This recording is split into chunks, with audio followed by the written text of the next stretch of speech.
We all good? Welcome to Profiles in Eccentricity, a show about weirdos. With your hosts, John Fahey, Aaron Peter, and Matt Brousseau.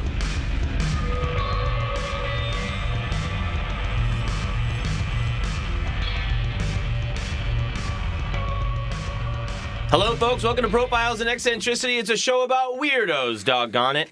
My name is John Fahey. Joining me as ever, an absolutely gorgeous specimen.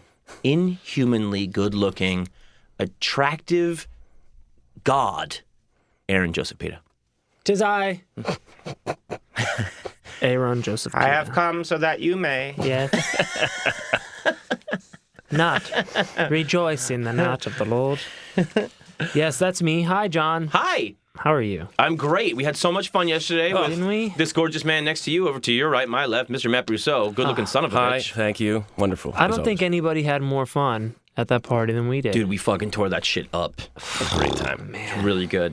I love it. I love tearing shit. Talking about the pee, talking about the poo, talking about the cum. Big clits, herpes. Oh, Huge clits and herpes and fucking... what do you want?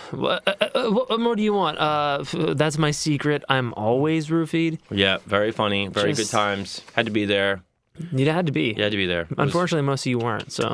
Yeah, but yeah, one day we'll do a live show and then we can all hang out. That's exactly Oh, yeah. right. That'd be nice. So I had this thing today I want to tell you guys about. I follow Charlotte Cross, Oh, very Yes, nice. the adult film star. Nasty. She is so fun and funny on Instagram, and her story expired, so I can't play it for you guys. But she's updating her Instagram, like in bed, like, you know, just doing like, you know, camera pointing at her stuff. She's like, I just got fucked at this party. In the middle of this party, I got fucked. Jamie, get me a towel. There's cum coming out of me. More laughter. The end. That was the whole story. I was like, holy fucking shit, You know what? dude. I love someone with a good attitude. Yeah. Yeah. She's really, really funny. I love that. Shout out to what's her Instagram? It's the Charlotte Cross. The Charlotte Cross. Tell her the Profile Boys sent you. Yeah. It's a And private account. yeah, You gotta ask nice. Yep. Just be nice. Just be nice. It's not so hard. Speaking of liquids coming out of you, And in? shout out to the Miller Lite Limited Edition. Yep. It's Miller time, 4th of July Yep. Limited edition can bottle. can bottle. Yep. That's a pint here. It's 60 ounces of pure American piss lager. Piss Pilsner, sorry. Oh. Absolutely. It's a fine Pilsner.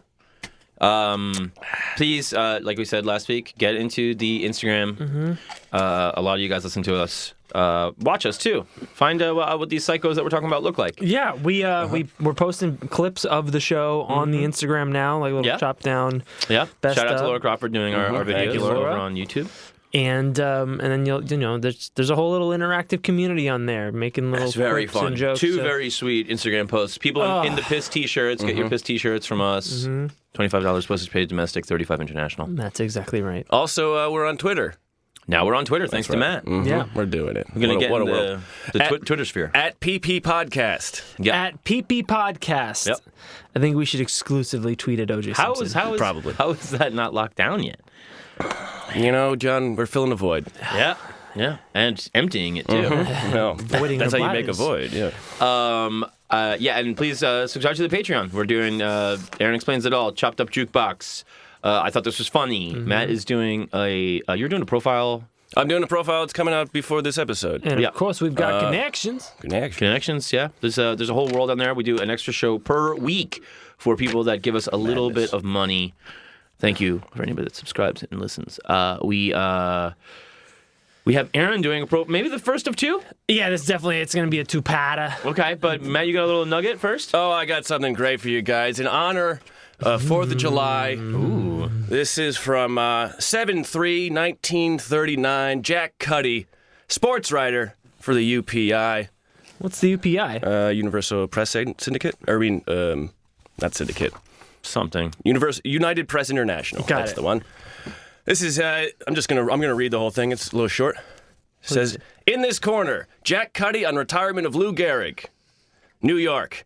There's only one thing I see wrong about the celebration of 4th of July, and that's the national shedding of tears about a husky named Lou Gehrig. Oh my God!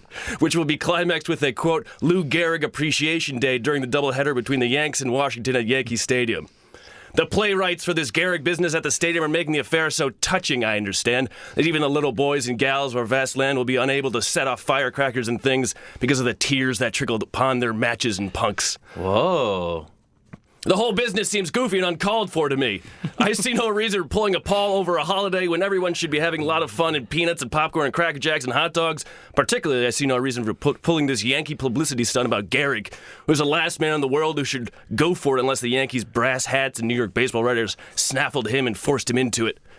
Gehrig knows, and so should everyone else connected with baseball, the 36-year-old first baseman of the Yanks was through with top-flight play just as soon as he showed up at the Yanks training camp at St. Pete.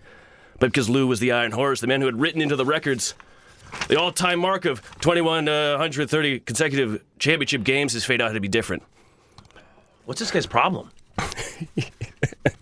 Accordingly, Gehrig was sent to a nationally known center of health investigation to see what's wrong with him. I'll guarantee that if 90% of men, women, and children in America were sent to that particular spot, we would learn that each and all had something wrong with them, even if it were only halitosis, athlete's foot, warts, or BO. Oh my God. That's so stupid. I've forgotten exactly what they said was wrong with Gehrig. Oh, yes. I do recall that the first hospital report indicated infantile paralysis of a very vague breed. Oh my God. What? Dude, he's a fucking Gehrig denier. Oh my God. Oh yeah. Lou Gehrig has Lou Gehrig's disease. I got John Fahey disease. How does that sound? Yeah, where's my speech? Yeah. So you're not gonna play anymore, and we gotta fucking cry over you? I want to eat fucking Cracker Jacks. I want to watch fireworks, asshole. Yeah. The luckiest man on the face of the earth. But later, the experts explained it wasn't infantile paralysis at all. It was something else. The ailment had one of those highfalutin names that only people with plenty of dough or prestige can have. Oh God. Personally, I don't care what Gehrig has got, but I'd like to exchange my body for his during the next 40 to 50 years, let us say. Oh my God! And I'm pretty sure that I'll do all right, regardless of the experts' argument over Latin or Greek declensions of what LaRooping Lou may not have. Gehrig died 2 years later. Lou Gehrig truthers? Yeah, and his fucking body was a prison. You wouldn't trade a day in his body. It's paralysis that creeps up from your fingertips and toes until it chokes you to death. Mm-hmm. It's a nightmare. My uncle had Lou Gehrig's disease. My uncle has it, yeah. It's a fucking catastrophe. Infantile paralysis. How cute. Highfalutin. Yeah. Oh, God. Oh, Lou Gehrig. Come on. Yeah. It seems to me that Gehrig was merely getting too old to play for hell for leather baseball and that the scientists of ailments or advertising gave him a graceful exit. But what really brings water to my eyes on this particular 4th of July is the plight of Monty Stratton, a lad who was right in his prime, only 25 years old, a lad who never had the chance to amass the fortune that must be Gehrig's. Gehrig, too old for championship baseball, will be out there tomorrow with his mysterious ailment, able to get about as actively as anyone of his piano leg build should be at 36. But poor Monty Stratton is hobbling about the coach's box in the Chicago White Sox with an artificial leg clinking where his own right leg should be. There is no question about what happened to Stratton. He shot himself in the leg accidentally while hunting down in Texas. Oh my God. And the right leg had to be amputated at the knee. At the time the accident happened, he was one of the best right-handers in the American League. They gave him a Stratton Day in Chicago, and he got about $20,000 out of it. Gehrig has been named non-playing captain for the All-Star Interleague game at Yankee Stadium a week from Tuesday, along with tomorrow's Gehrig Day. But it seems to me that poor Monty Stratton could have been appointed batting practice pitcher for the All-Star game. And if we got to shed tears tomorrow for some afflicted ball player, let's give them off for poor Monty instead of Lucky Lou. God, every fucking editorial was like J. Jonah Jameson. Yeah, everybody was menace. A grouch. J. Jonah Jameson here. Lou Gehrig is a liar and a menace. That's bullshit. And he killed Marilyn Monroe. What'd you say, dude? What? People are saying. Yeah, a lot of people are saying it. Lucky Lou. Damn. Jeez, did Monty Stratton write that? Yeah, fucking shot himself while hunting. Jesus. We're not going to celebrate that guy. God, man. What a miserable piece of There's shit. always been shit talkers, man. I wonder if it was. Did he have a follow-up 2 years later? Yeah, when he fucking shuffled off his mortal coil in his crippled body. Good riddance. He's faking it. I'm telling you. You'll see. Oh, that's good stuff. I want to tell you one tiny thing about last week's episode. I found out George Bosk, with all of his $2 million. Yeah, and the most expensive gay pornographic motion picture of all time. $60,000 decorating his apartment in the Village, one of which was modular sectional seating, covered in what type of animal hide? Oh, you're asking? Elephant. Elephant hide sofa. Is that comfortable? I bet that's very Is it durable. legal? Well, that's Definitely not legal. ivory handles. Yeah. It's got an ivory dildo. We're right there. We're right there. The good thing is you don't even have to shape it that much. You take it right off the tusk. I just wanted to show that little nugget. It's so over the top. I never even heard of that in my life. Elephant leather? Dude, this guy's a fucking poacher. Now, Aaron, Yeah. very excited about this. You've been getting this ready for a minute. Yeah, I've been checking this character out for quite a minute. It's gonna probably have to be a two-parter because it's just a lot going on here. Okay. And this is the story of one Hermann Steinschneider, a.k.a. Erik Jan Hanussen, a.k.a. Siegfried Krakauer, a.k.a. Saul Absalom Hirschwitter, a.k.a. the Prophet of the Third Reich, the Nazi Rasputin, Hitler's Nostradamus. Whoa, those are great titles. Aren't those nice? He earned all of those. Every single one of them. He made up a lot of them, too. Of the Third Reich. So this fella was born Hermann, or actually Hirschmannheim Steinschneider. No way. That's a mouthful. Yes, a Jewish fella. You don't say. And spoiler alert, worked his way into Hitler's inner circle. Mm-hmm. He was born in around Vienna in 1889, the son of Siegfried Steinschneider, ne'er-do-well Jewish vaudevillian. Nice. Of the Steinschneiders. Yes, actually, there's a history there. Traveling salesman. He was his birth was registered in Prosinec, which is today in the Czech Republic, and which was the traditional home of the Steinschneiders, the family. And the family actually kind of has an interesting history. In the 18th century, Prosinec had a thriving Jewish community, which produced an array of rabbis and Talmudic scholars back in the day. And among these were rabbis Daniel Prosinec the Younger and his son Aaron Daniel Prosinec, who later adopted the name Steinschneider. Well, he couldn't be the younger. No. Because his dad was the younger. No. This is his great. Right. Yeah. Yes. But yeah. You get it. Yes.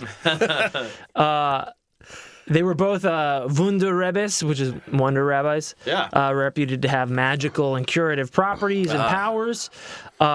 People speculate that they adopted the name, or rather he adapted the name Steinschneider, meaning stonecutter or stone tailor, because of Aaron Daniels' practice of making Kabbalistic amulets from carved stone blocks. Interesting. So that may be where the family name came from. So there's a history in his family and in that town of being like Jewish mystics, right? Right, yeah. So our good man Hermann, or who would later go as Harry as well, was conceived out of wedlock and delivered by a midwife in a holding cell of a jail in Vienna. Holy shit. Yeah. They lived in the back parlor of like a bar on what is called Lakengas, which is Alley of Corpses. And his bedroom window... Cheap land. Yeah, real cheap rent.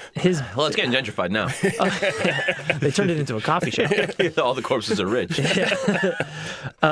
His bedroom, it's not really a bedroom, but the place where he slept, had a window that faced the municipal cemetery, and every day he would watch funeral processions go by. So he was just like, had this.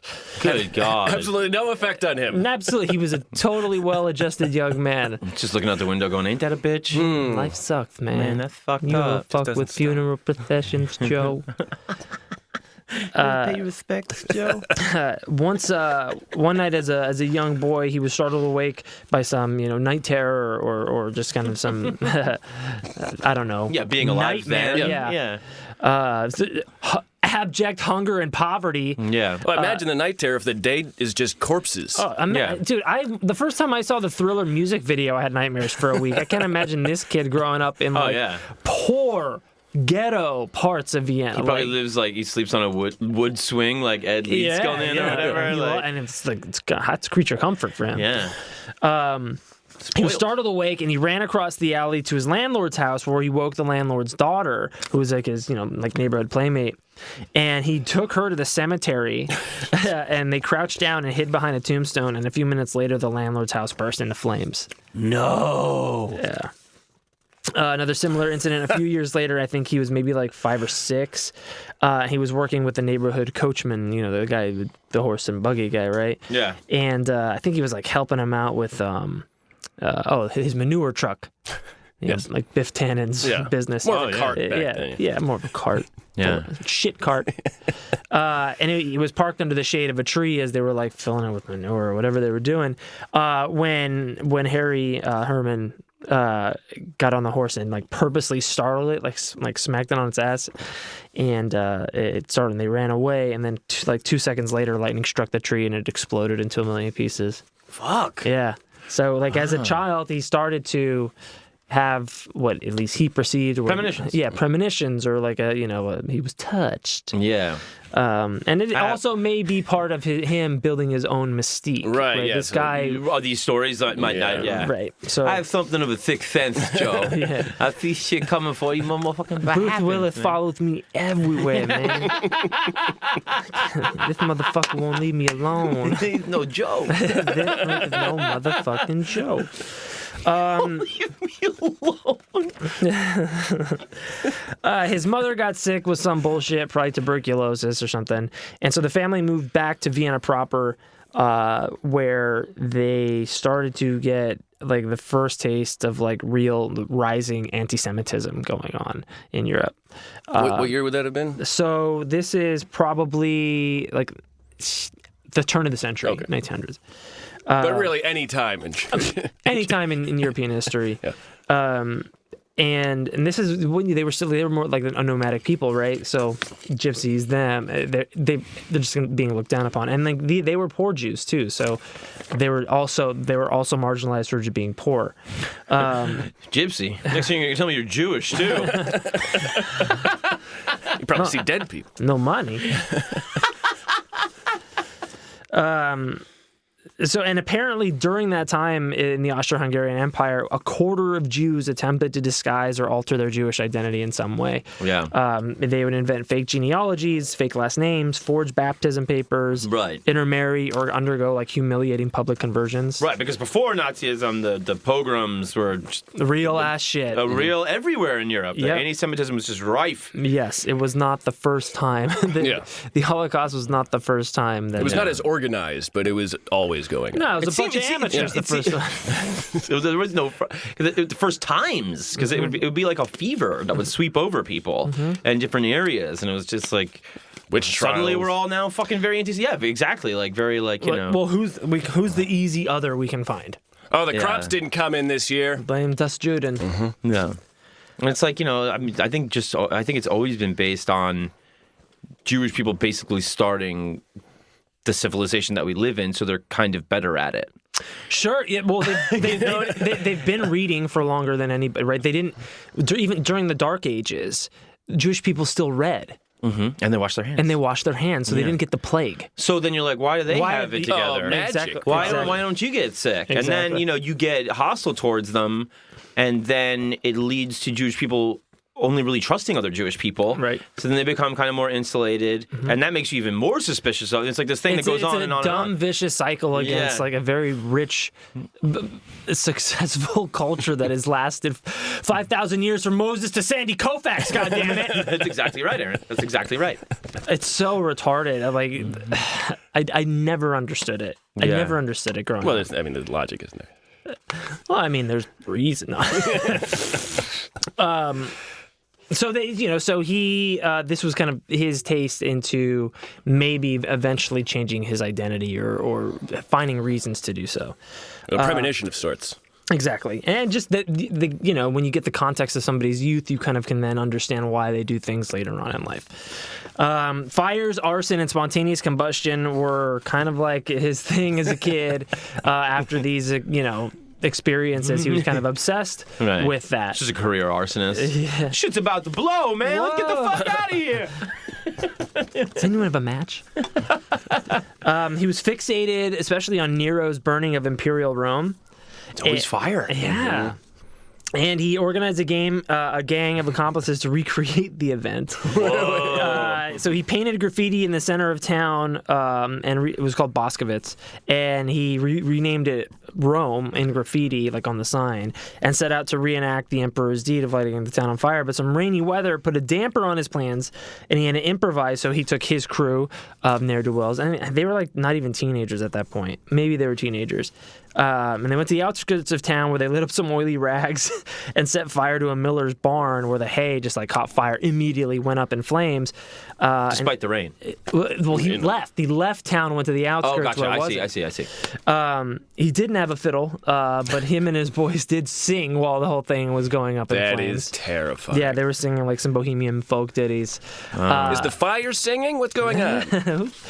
What they didn't know was that he had set fire to a hideout of one of Austria's most famous highwaymen, Heinrich Grassel, who was like a modern-day Robin Hood. Whoa! Yeah, so this guy would rob state treasury caravans and sweet-talk local girls into sexual servitude. This little fucking pyromaniac Jew kid lights this guy's hideout on fire. So the fire drives out the criminals. That guy's arrested, confesses to everything, goes to jail. Hermann was given municipal honors and a 500 ducat reward. For being a total asshole. And he was also given 25 lashes on the ass for lighting the fire. Oh my God. Here's your reward. Yeah, wow. He learned he liked it. It's so funny. That's so funny. So they really rewarded it and punished him. Yes, both. Totally fair. Damn. It's like fucking Davos Sir losing Davos. the fingers. Exactly exactly what I was gonna say, Sir Davos. I'm right ahead of you, motherfucker. I know you're the big fan of Stannis Baratheon and the sense of true justice. Yeah. You be my hand, but you ain't gonna have one. You know what I'm saying? You're gonna be missing a finger, motherfucker. Which hand do you wipe with? Just kidding. I don't wipe my ass. Touching your butthole's gay. We need to tell them. Tell them. There was my buddy John was here. Shout out to John and Fran. I love you guys. They just went back to London, but they were telling me about this show in Channel 4 in the UK. This show called Embarrassing Bodies. And this guy goes to the doctor because he's like, I have just terrible BO. He's like, I wear fucking deodorant, whatever. I don't know what I'm doing. So the doctor's like, all right, let's have a look. Dude, you smell like shit. So the dude just has like caked up shit in between his butt cheeks because he doesn't really wipe because he thinks that's gay to touch his butthole. Beautiful. But like Aaron said, I was like, you're touching your dick. Like, All the what are you time. talking about? You gotta wash your ass. Yeah. Like life hack. more than anything. Yep. Yeah. Wash your fucking ass. Yeah. And there's a bunch of these dudes, John was telling me, where they have this thing where they fucking these guys. They have fucking skid marks and like they're a nightmare. They just won't touch their buttholes. And their wife will be like, "Hey, what's going on with your nasty ass?" And they're like, "I'm not gonna touch my ass. It's fucking gay." You wipe it, Mom. The shower takes care of it. It's like the shower. It's not enough. You have A to washcloth. You know, yeah, get in do there. something. Dude, root around. Hey. Have fun. Yeah. Make a game of it. But anyway, I'm sorry. I just had to tell them that reference so they understood. Yeah. You know what I mean? Now you know. Yeah. If you don't know, now you know. Mm-hmm.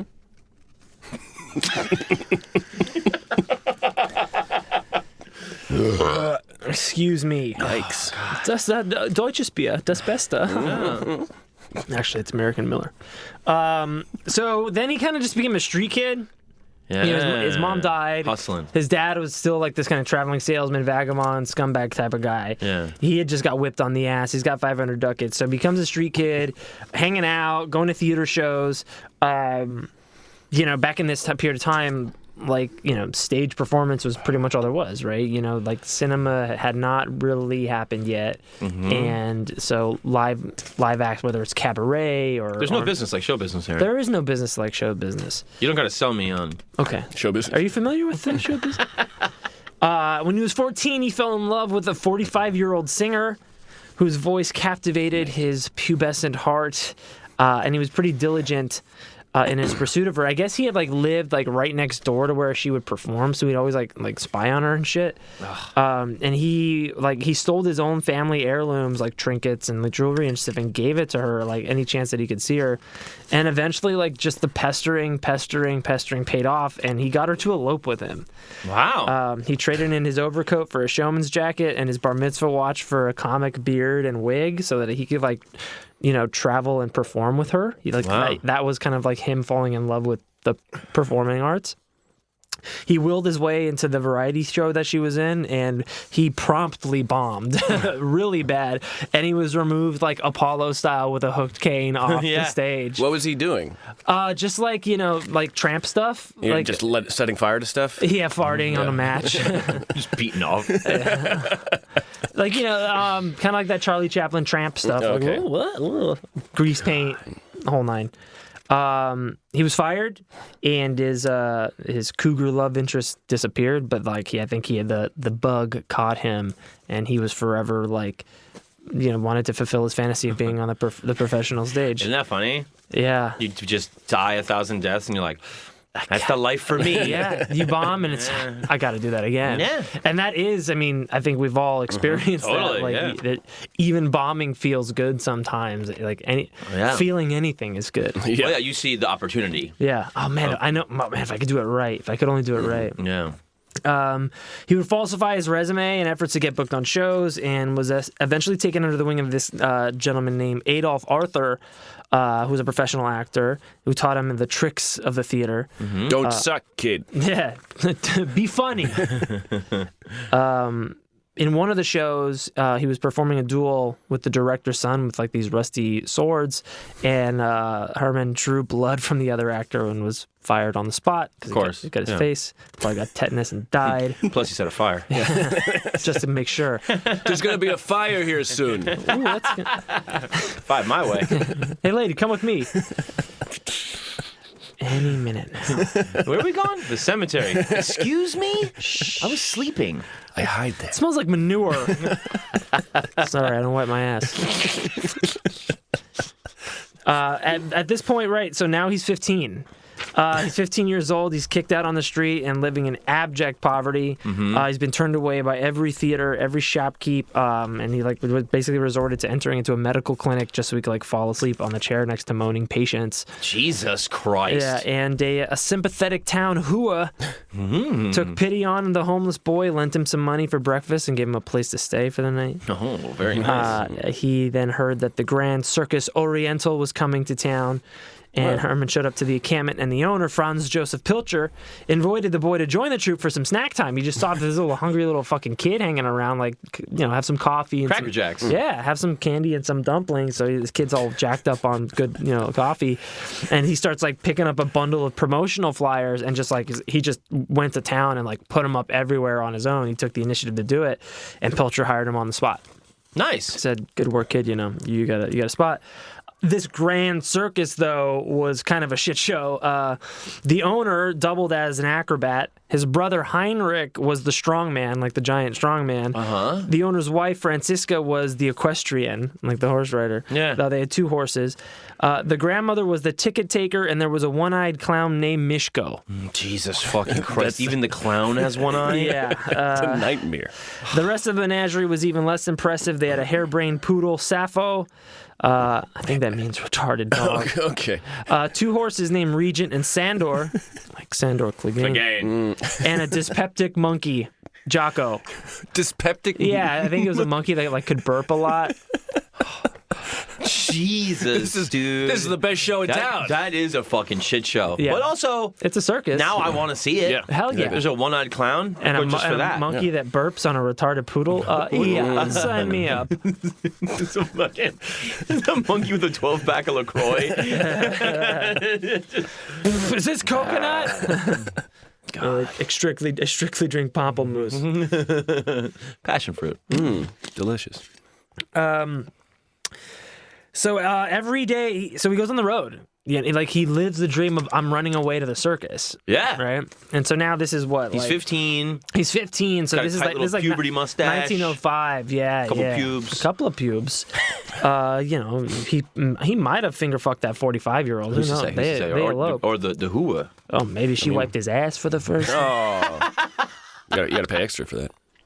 Who's saying we had 500 ducats on account of the fire? So every day on the road began like a nightmare. He would sleep in a wooden shed between the horses and Heinrich the giant. And the director would wake up every morning at sunrise and toss a bucket of ice water on all of them.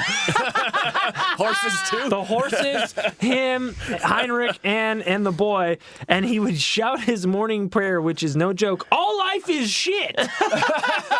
God gave you no money, no place to rest, no friends outside this room, no skills, and only whores for companions. It's time to face this shitty day. This is your daily affirmation. Every morning. That is incredible. You're listening to NPR News. I'm Lakshmi Singh. All life is shit. God gave. My dad used to threaten me with ice water if I wouldn't get out of bed. Oh yeah. He'd be like, John, if you don't get up, I'm coming back with ice water. I'm gonna throw it all over you. There was a period of time where my dad would just like dig his fingers into me. I know what you mean. Yeah, like strong dad hands. Strong dad meat foot hooks into like your rib, your intercostal region, just like not even tickling. Just oh no, I can tear you apart. Yeah, it tickled, but it was also excruciating. And just like getting in there, and I was like, I'm awake. Fuck, I'll go to school. Yep. Then I'd get up and he'd still do it. This is for me. He would often have to follow around the drunken one-eyed clown Mishko around town. Yeah, because he kept going in circles. Right? Oh yeah, he only made left turns. Yeah. So he would wear, Mishko would wear like those sandwich boards, like the one from Die Hard. The one from Die Hard. No. What did it say? I don't fucking you know what it said. And it's Die Hard with a Vengeance. Yeah, that's right. And it's not good. That is not good. Brilliant. It is very, very funny. So he would parade around town with the sandwich board, but like he would fall over drunk all the time. Mishko? Yeah, he would fall over drunk and super all the time. So Herman would just have to like flip him over so the right side would be up, so people could still see the circus. God, that's so good. All right, here we go. All right, it's just around the corner. The best billboard is a drunk clown. Yeah, I'll keep an eye out for you. Heinrich the Giant was the star of the show, and it was Hermann's mentor. So he was like kind of gentle giant who had a soft spot for the kid. The one in the stable with him getting the ice water thrown all over him. I think they shared that. They went through hell together. Yeah. It's so ironic. I'm so strong, and yet this boy and these horses are just every conceivable animal. It was from him that our little Jewish runaway learned the basics of stage illusion and confidence schemes. Aha! Mm-hmm. He teaches him other useful skills like eating glass shards, biting the heads off chickens, knife throwing, and sword swallowing. Wow. He practiced fire eating and juggling and was the caretaker for the tiny little circus zoo as well. Huh. The thing about Heinrich, the giant, the strong man, was that he was a self-described coxman par excellence. What? Yeah, he was a bit of a ladies' man. Okay. He called himself a coxman par excellence? That's right. He knew French, huh? That's amazing. Yeah. Coxman. Consider myself a bit of a coxman, actually. Par excellence. Peasant girls and educated shopkeepers' daughters alike would tremble at the sight of the giant, and apparently his sexual escapades on the roads were legendary. Why would he sleep with the horses then? So ironic. Practice. Motivation. If you can seduce a horse, you can seduce a woman. Apparently it tastes like freshly cut grass. Have you been assaulted by a strong man on the road with the circus? You may be entitled to compensation. I mean, maybe the horses had human penises. The horses are like... horses are hung like you. I'm not having fun anymore. He's almost as strong as a horse. Maybe he would just bring the girls back to the stable and have them fuck the horse in the dark, and that's why. Yeah. Wow, Heinrich. Yeah, I'm a coxman par excellence. Wink, wink. He initiated Hermann into carny seduction and female psychology. Carny seduction? That's exactly right. That's when you seduce the carny. That's it's a plate of beans. It's a type of seduction the carnies do. I don't think you got to do much seducing with the carny. They're probably pretty game. Yeah. Oh, free food. It's the way carnies seduce other people. They have a specific... No, I get you. To him, quote, women were weak and wanted to be controlled sexually. Oh, God. From the haughtiest archduchess to the most naive milkmaids, all females of the species fawned before signs of cold masculine strength and secretly desired a scenario of erotic humiliation and violent rape. Oh, God. Heinrich. Heinrich. He goes on. Most females... I'm not done. You thought I'm a coxman. one more thing. And another. Most female spectators who came to the circus had the mindset of complacent whores. Oh, God. Money, silly gifts, smooth flattery produced at the right moment could be exchanged for their passionate and immediate carnal surrender. Heartfelt declarations of love and extended wooing through notes of love were thoroughly unnecessary. Effective sexual domination required the mastery of the moment and surprise. Oh, surprise. Surprise. I got you, bitch. Ice water. It's a horse. Wake up. And Heinrich would ask the boy, why are lion tamers careful to only work with the male cat? Because they wouldn't know it's a lion. I don't fucking know. Yeah. Because the male lion can be controlled through masturbation and fear of the whip. To make the male jungle beast dependent on his master, the male is manually stimulated before each show. Oh. That night, the young boy learned that the good, the sacred, and the non-sexual did not exist. Oh, God, yeah. It sounds like he's been heartbroken routinely. Yeah. Yeah, he's reduced to fucking sleeping with horses and jerking off lions. Well, also, you get that life is shit prayer every morning. And then, yeah, your only friend in the stable is an is animal rapist, animal and human rapist. This maniac that is fucking jerking off the lions. Crazy, but it makes sense. What? The lions Now- all chill because they're all jacked off? Yeah, Well, he's a now- coxman. Now it didn't say what species. It makes you really respect Siegfried and Roy now with those tigers. You know how many tigers they have to jack off every Fucking night? So many tigers. Oh, I guess they have assistants, but I think I think they're pretty they're hands-on pros. kind of guys. I'll handle this, guys. that's why the tiger attacked me. He wasn't jacked off. Yeah, he probably didn't fucking jerk him off good. Yeah. Doesn't speak English. Probably just emptied one nut. Gotta do No, both. that's Gotta do that's both. what Peter's story. Oh, you're right. You're right. Idiot. We need to say that Everett Byram, also our friend. Yes, everybody apparently coined the Pee is stored in the balls. Pee Wow. is stored So in if you the see that ball. around on the internet, it comes from a man that lives around the corner from me. Yes, And he's very, very funny. Probably totally insane. absolutely. But should be writing on a TV show. Absolutely. Incredibly funny comedian. Total absurdist. Everything he says is dumb, Yes. which we love. Yes, dumb is the best. He's amazing. Shout out to Everett Byram. Shout out, buddy. So if you let's see. He learned that the good, the sacred, and the non-sexual did not exist, right? So now it's starting to like form his worldview. Life is shit. Life is shit. There's only sex. If life is shit, why does it taste so good? Why am I covered? Freshly cut grass. When Heinrich himself, the muscle man, fell in love with the comely daughter of a local brewmaster, Ooh. our boy offered to write letters to her like in a Cyrano de Bergerac situation. I like that a lot. I'll write the letters for you. Oh, let me do the talking. Yeah. You handle the coxmanship, and I'll do the romance. You're not great with talking. You're not so good with the talking, but instead of professing love, he totally cucks him and negates all the strong man's profusions of love. He just talks mad shit to this girl. No! He took his old man's advice. The old dude, Heinrich said like wooing and any show of love, heartfelt declarations of love and extended wooing through notes of love were thoroughly unnecessary. So he taught his fucking mentor a lesson. Don't trust me. You don't want to write letters to her, so I'm gonna fuck you up, old man. Did he predict? He's like, she's going to break up with you. Yeah, you need me. Isn't the strongman going to kick the living shit out of him? I don't think he did that. Maybe he didn't know, a few or- weeks later, Hermann was approached by Greta Pilcher, who's the widowed sister-in-law of the director of his circus and Heinrich. Right, so they're all the circus that Hermann is in. It's like a family circus, not the cartoon from the newspaper. Yeah, watching Billy run around. They're the Pilchers. So this woman, Greta Pilcher, is the widowed sister-in-law of the director of the circus and Heinrich. She offers him a job to manage a traveling amusement park. She sees this young upstart kid with some balls. I want you to manage my traveling amusement park. It's called the Electric Carousel. There'd be no more stables to clean as the horses are wooden.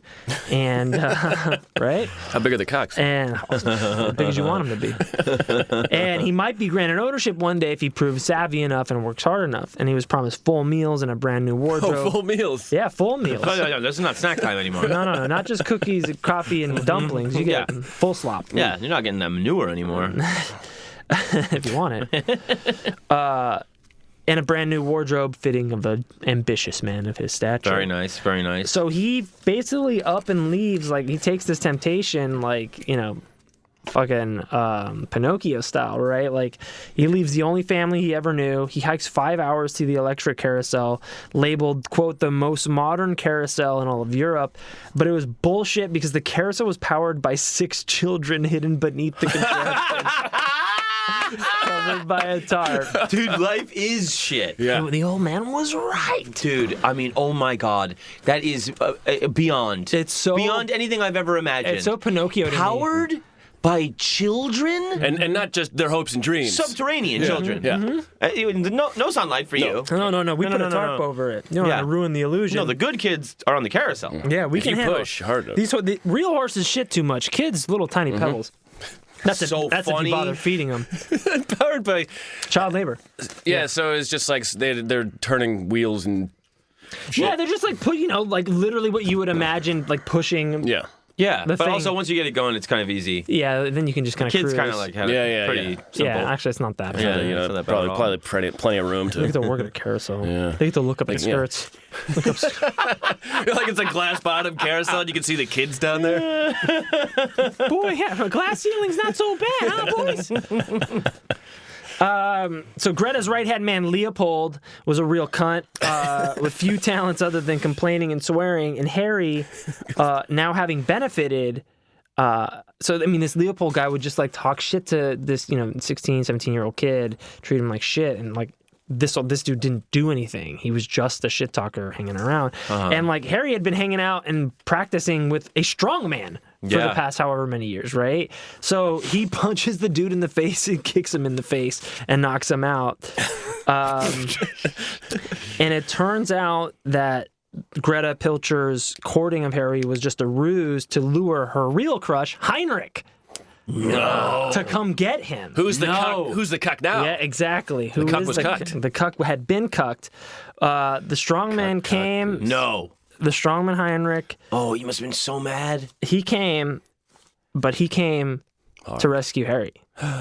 Why? He said he loved him. He loved the lad. He loved him. Oh my God. Yeah, he said, "Fuck you, Greta. I'm taking my boy back with me, and we're going to sleep with these horses. And in the morning, we're taking a nice shower." Bros before hoes. That's exactly what it was. The giant, her plan, quote unquote, worked. It got his attention. But Heinrich came a few days later, confessed his soft spot for Harry. Greta did drag the giant into her trailer, and he fucked the shit out of her for a night. Listen, I'm not gonna stay with you, but I will fuck the living fuck out of you one time. And if you give me my boy back, I will brutally fuck you. Yeah. In a scenario of erotic accumulation and violent rape. My words, lady. My words.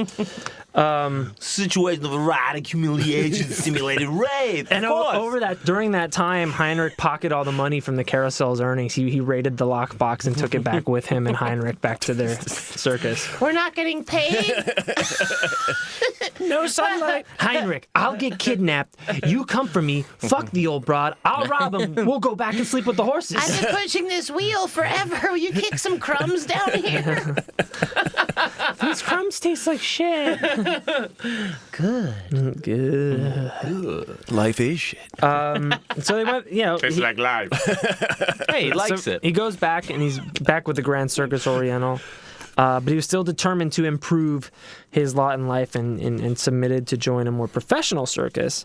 And so he makes his way back to Vienna in 1908. So at this point, he's probably 19, right? Yeah, he's about 19, 20. It's been a busy life so far. He's had quite a bit has gone on. Oh, yeah. It's been a fucking eventful fucking time. Yeah. And he was eventually drafted into the infantry, where he served a year in Sarajevo in the newly incorporated province of Bosnia. However, he had a severe bout of hydrocele, which is when your sperm ducts get like blocked or flooded. So I think his balls grew. Oh, and that's nut funny. blockage. Yeah, well, but also probably pee because that's again Stored in the balls. Yeah. Shout out to So everybody. the hydrocele flooded his sperm ducts, and he landed in the sick bay and was given an honorable dismissal. Oh, you should have said discharge. I know. Sorry. So his sperm ducts were like clogged. Yeah, His balls are too big. Yeah, you can get what called their hydroceles or spermatoceles, and it's where the tiny little ducts can get like a blockage, or they can get flooded with fluid, like any sort of. Oh, it comes from blue balls when people don't get us off. It happens Is that when you're what's going listening to a giant "fuck your kidnapper." I didn't know I could not. I only know how to jack off lions. It's when so many sperm are like trying to force their way like out that they just like fucking like have a stampede and like kill each other. Yeah, they bum rush your dick. If you're not careful, they all squish together into one super sperm. No, let me first. No, me, idiot. Oh, None of us are gonna get through. We're not gonna be able to eat this chick's brains. No, did you sperm your pants? how are we gonna get to this chick's brain and make her a nut zombie? It's an MD. Dude. Oh man, that's physics as I understand it. Yeah, and you're a genius. While in Sarajevo, we got a job at a newspaper where we covered local events and searched for paranormal activity. Really? And he volunteered to be hypnotized. So this is him, like, kind of, all right, now I'm going to get a little more into the occult stuff, right? And also journalism. He would later return to journalism later in life in a more scandalous fashion. Is that right? That's exactly right.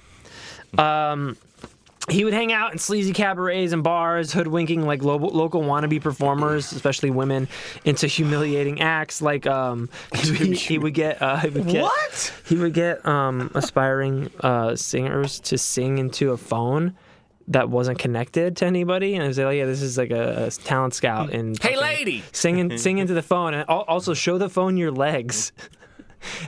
No.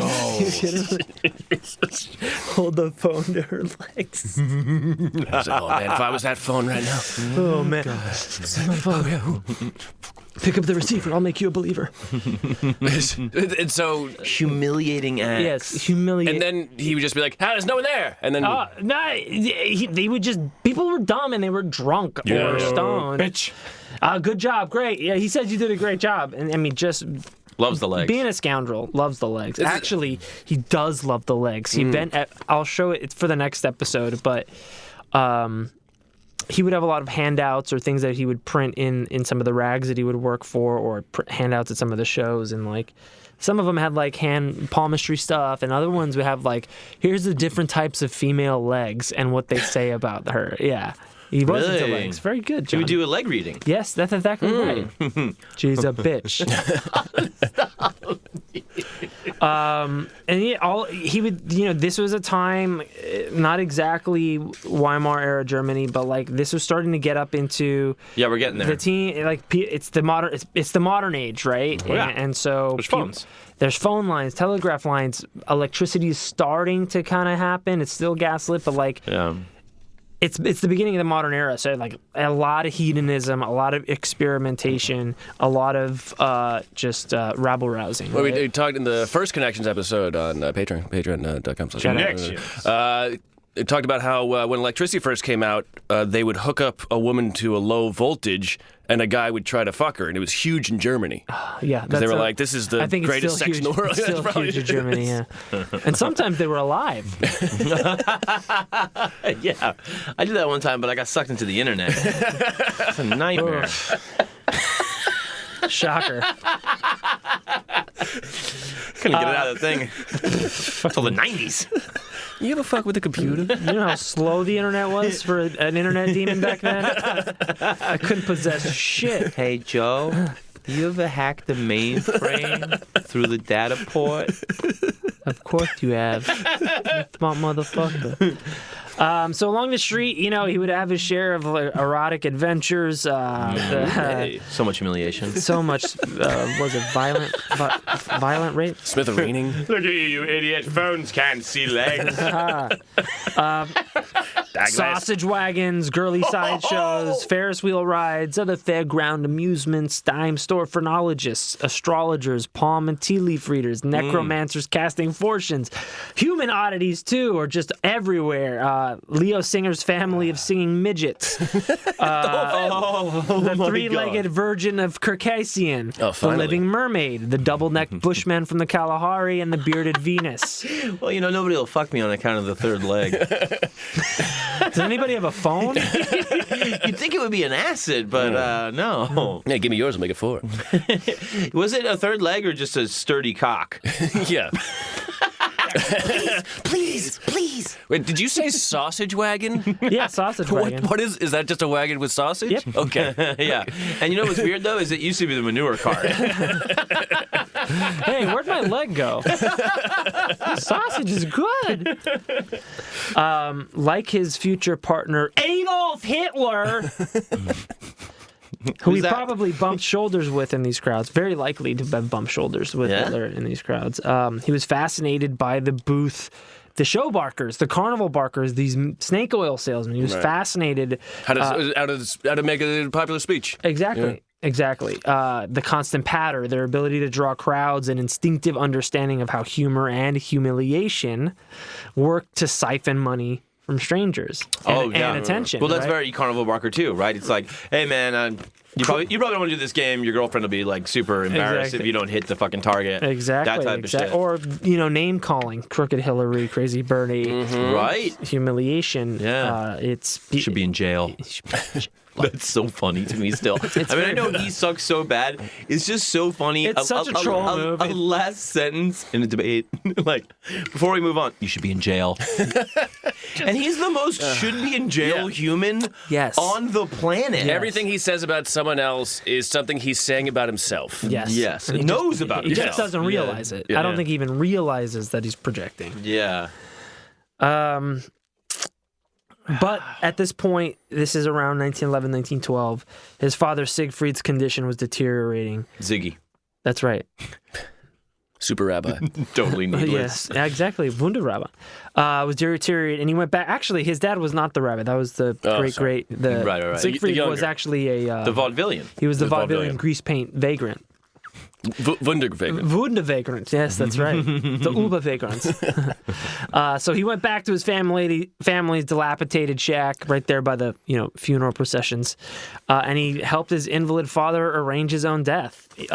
He helped him tied him to a table and basically helped him jump out a second-story window of the apartment and smashed into the pavement below. Helped his dad kill himself. Because he was just in pain. Yeah, he might have had fucking, what do you call it, Lou Gehrig's disease? Yeah.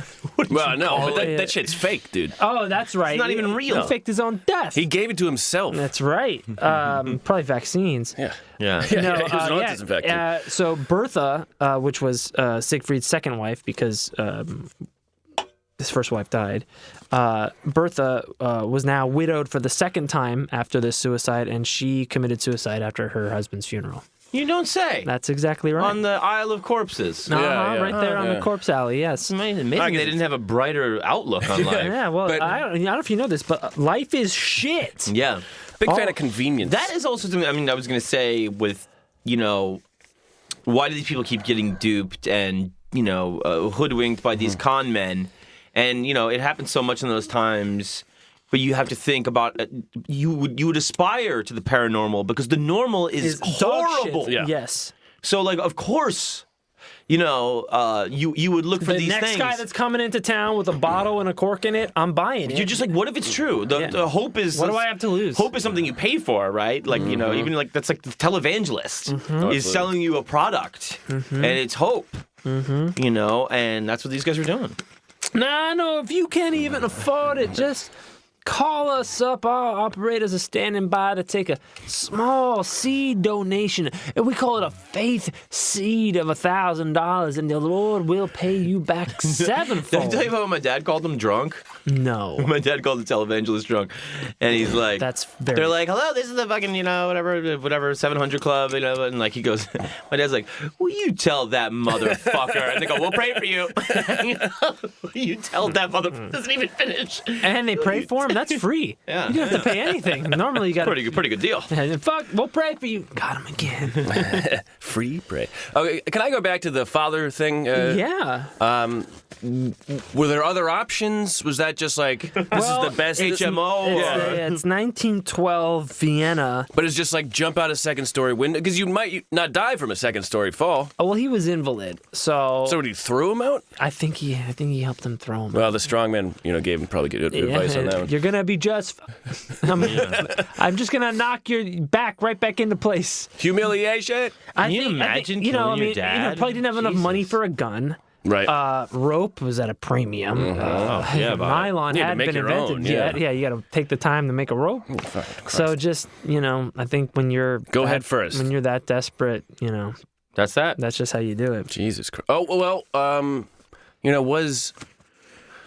in the animal episode, they were talking about how the animal trial episode, people, if you committed suicide, you could be fined for it, your family. So it was maybe toss him out a window and he dies and it looks like an accident or something. Yeah. Even when you're dead, you can't leave. Yeah, make it look like an accident, like the table slipped or something. Yeah, Right. there was some fact about the table. I don't know exactly how it was rigged. He was moving a big table and fell out a he window. fell. Yeah, make it look like an accident. Classic table accident. Oh, that's the worst.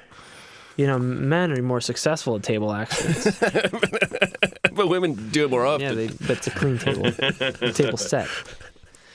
In 1912, our man Erik Steinschneider married Herta Samter. Not much is known about her other than that they delivered a stillborn child later that summer and parted ways soon thereafter.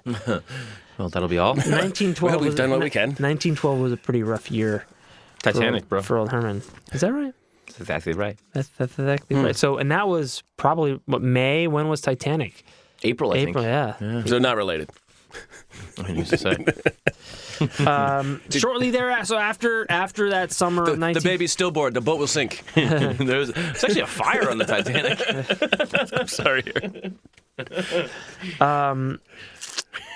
Harry reinvents himself again, changes his name, enters again into a profession he has no business being in. Really? Yeah, he becomes a bass singer in a traveling opera company under the name Alois Bayeril.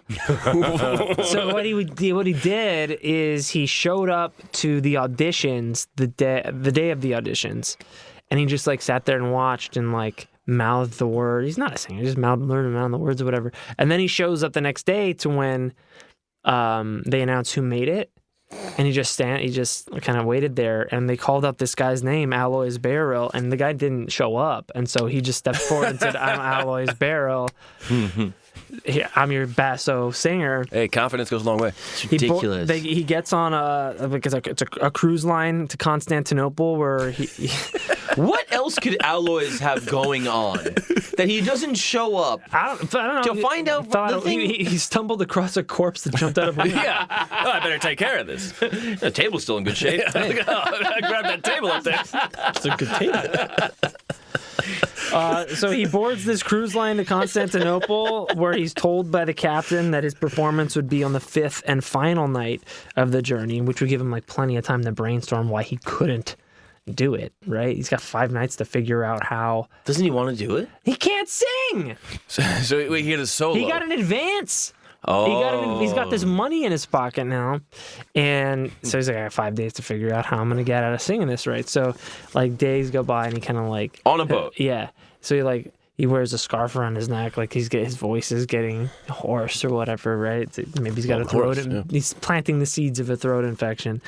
But then a rumor starts to circulate on the ship that there was this exotic, enigmatic passenger on the ship, and it was an East Indian fakir on his way to an engagement at the Vienna Apollo Theater, and he carried with him a basket that had 3 poisonous vipers, which he fed live mice in full view of all the passengers. Right. That's very exciting. Yes, but he's a brown man with snakes, feeding them white mice. Everything we believed is true. Yes, they're all savages. Yeah.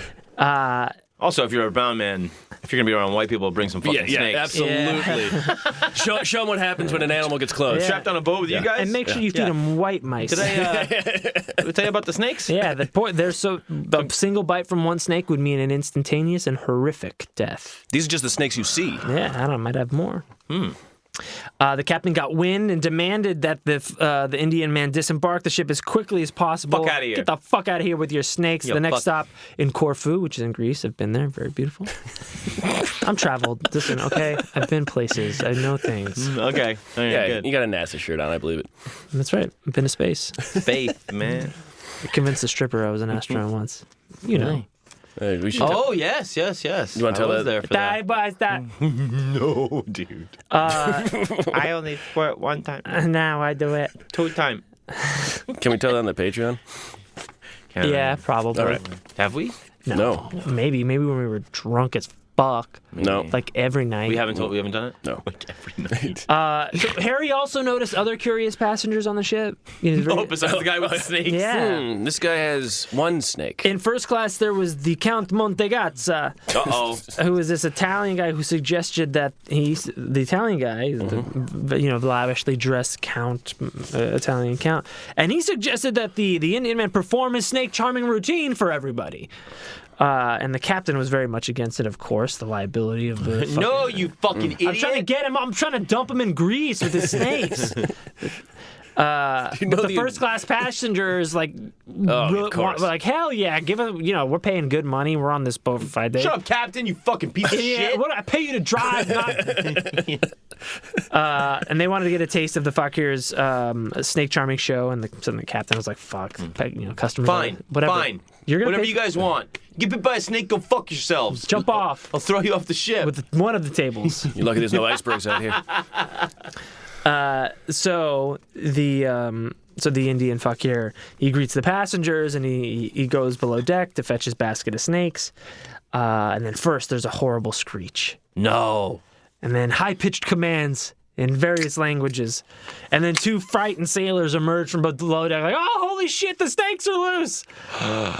So the Indian pushed through the sailors and he says to the crowds that the vipers have escaped. All hell breaks loose. On a boat. This is a great movie. It's snakes on a boat.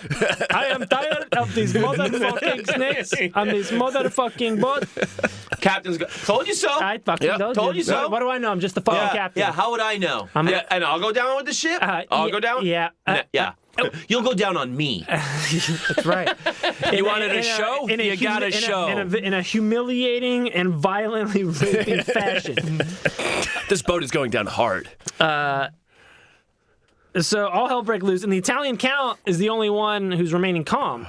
What? And he Italian says Count, that not to worry. The snakes they prefer very dark and moist environments, and probably had not traveled very far from the basket in the Indian man's quarters.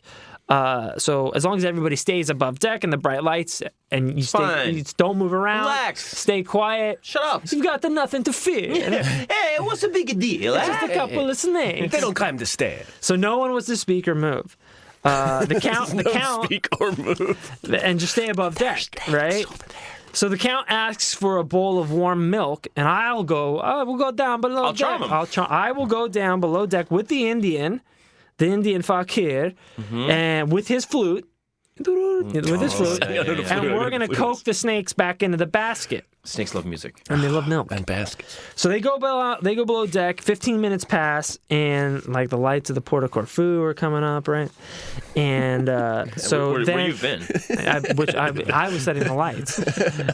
He emerges from below deck with the basket, having successfully captured the snake, and the captain demanded they prepare to leave the ship as soon as they docked. But Harry, our good man Hermann Erik Jan Hanussen, Hitler's Jewish psychic, the Nostradamus of the Third Reich, demanded that the Indian finish his performance. It just started. Yeah. The Indian was pissed, accuses Harry of being a fraud. He's like, you're not an opera singer, I can tell. Oh my God, that's so amazing. Because he's a fraud. Yeah. Exactly. And Harry goes, Yeah, I'm not, and you're not a fucking Indian. Takes one to know one, homie. Yeah, exactly. So the guy good. draws a fucking knife. Larry decks him in the face. Yes! Grabs the harmless snakes and says, "These are fucking garden snakes. There's nothing poisonous about them." Bullshit. And turns the basket over, and it's got all the passengers' valuables in it. That's performance. They go nuts. Now that's a show. They go nuts, and he's the fucking hero. Whoa. I mean, diamonds, like, these are rich people on a cruise to fucking Constantinople, Yeah. right? You're about as fucking Indian as that guy in Short Circuit. So they go, "How did you figure it out?" And he says, "I'll explain to you my method of deduction." And now he's been Sherlock Holmes training his now. whole fucking life for this, right? Yeah. Like, the performative aspect, the con man aspect. Yeah. Who's this Italian guy? Exactly. This is some fucking bullshit right here. Yeah. While he's chilling? It's Yeah. fucking bullshit. Don't He says, worry about the snakes. He said that when I first came on the ship and I met the Indian fakir, he exuded a certain smell. A strange but familiar smell. And no, it's not curry, John. He didn't say a fucking thing. He saw it in your eyes. I said I had curry earlier today.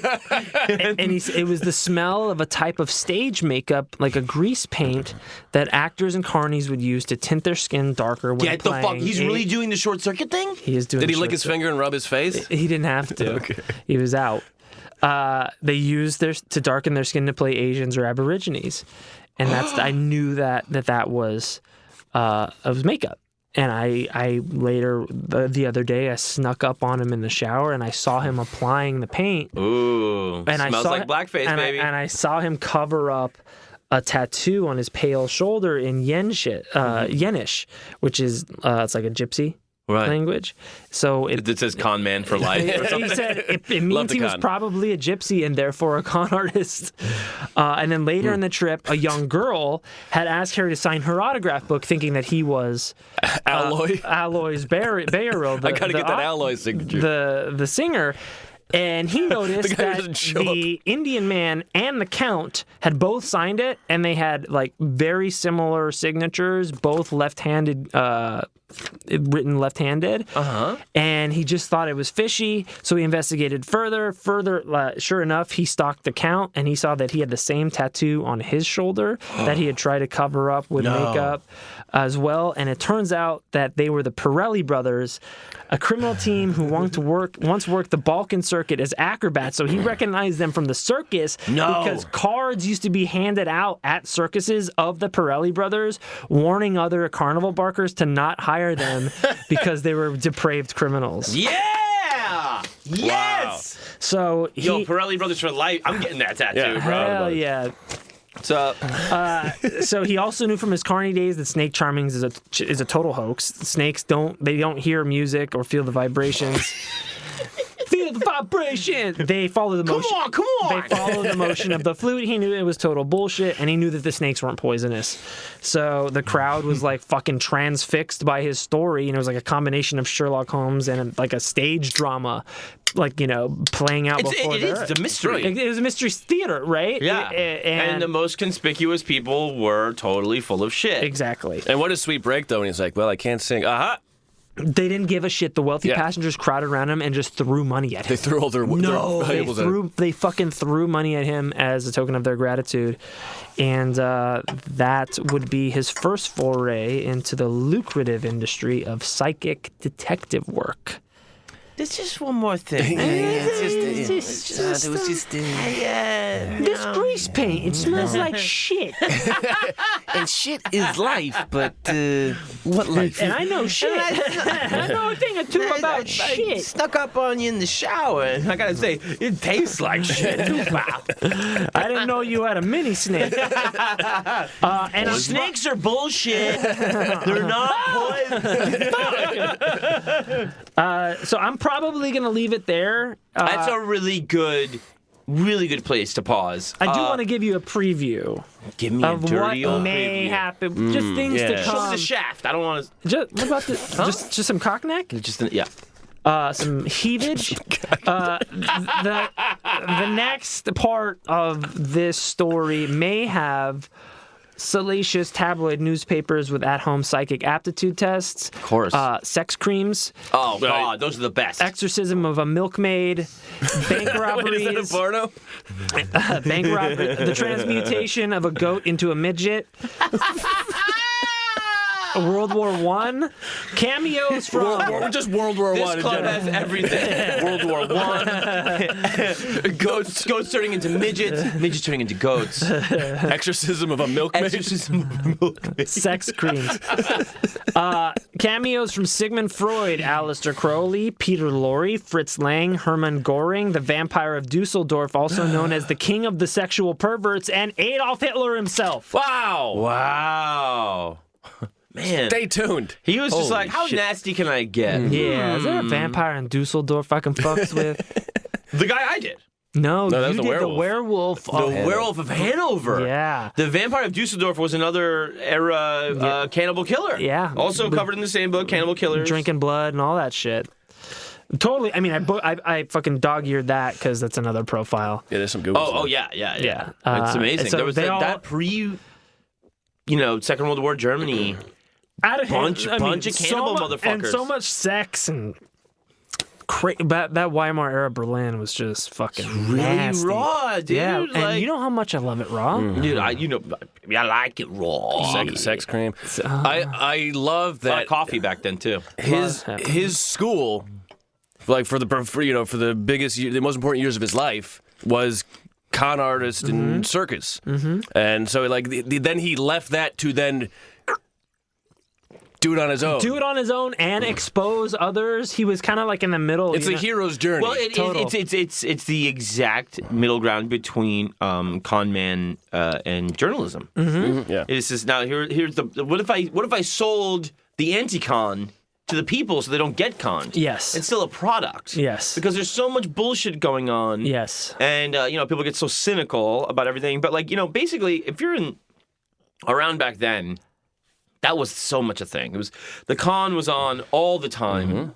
Everybody was very gullible, very stupid. Yeah, I mean, door-to-door salesmen were a thing, and they were very ignorant, and the minute something's amiss, guys like that would just be like scanning. All right, who's working what? Oh, who doesn't look shook? exactly. Like, oh, this isn't real pandemonium. This is manufactured pandemonium. Yes, that guy is too cool right now. Yeah, But I think for him, maybe he recognized those guys are doing that. I can't do that. Well, what can I do?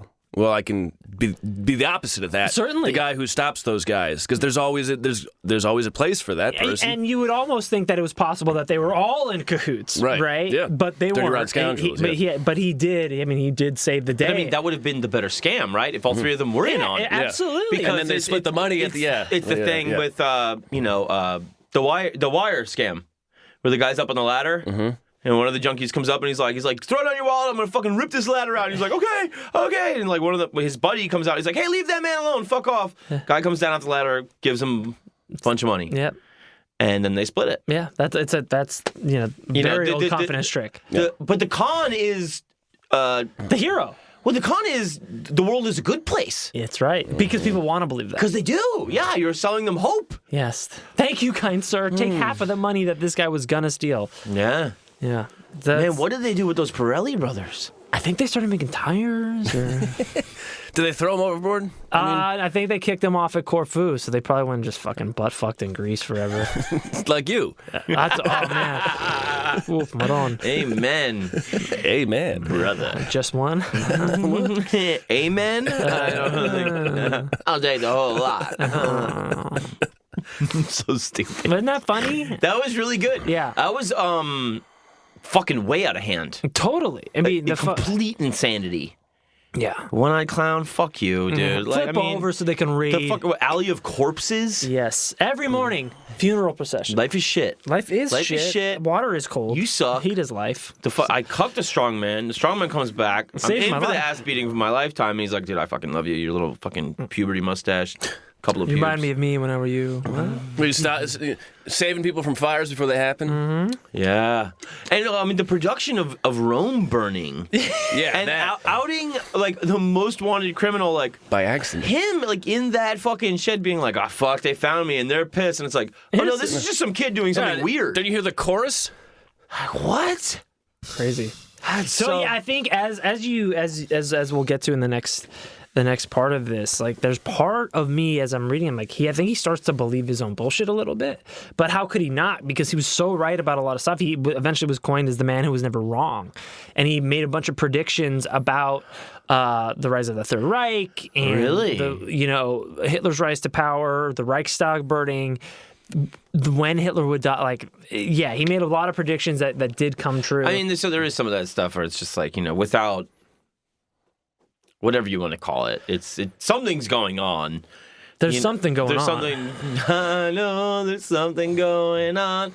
The the thing about the Titan book before the Titanic. Yes, there's a book called The Titan. It was supposed to be unsinkable. Unsinkable ship. And it does. Written 2 years, published 2 years before the Titanic. And even the dimensions of the ship were very, very, very places similar. they were going. It was like the amount of people that died. They had number of lifeboat similarities. Like all of this stuff. Somebody and just then 2 years later, definitely Titanic had a dream or something. Yep. Well, they knew enough to say this could happen.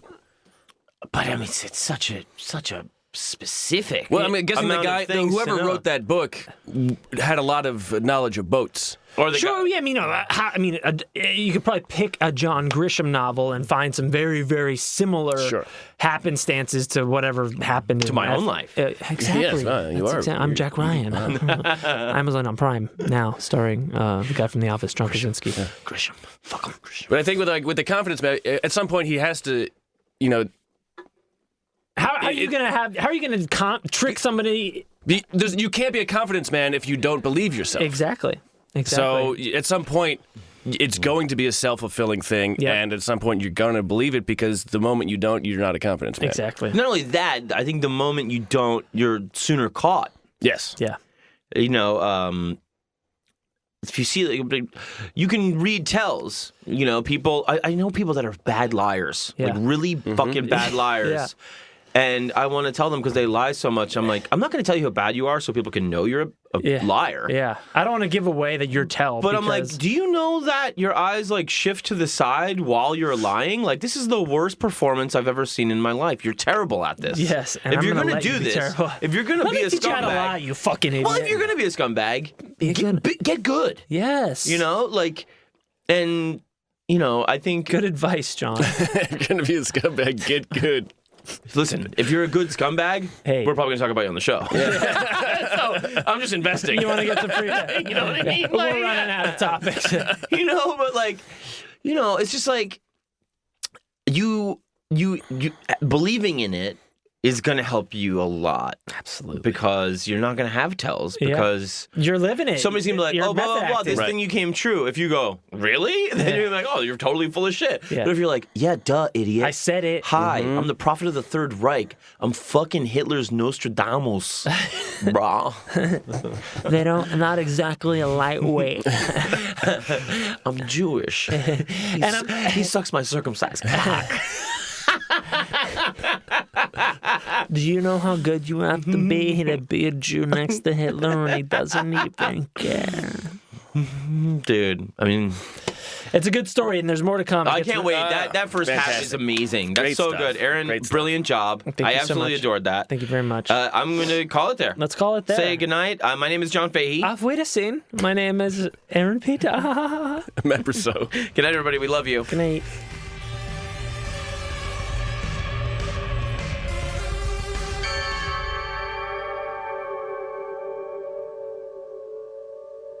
Starburns Audio, a podcast network.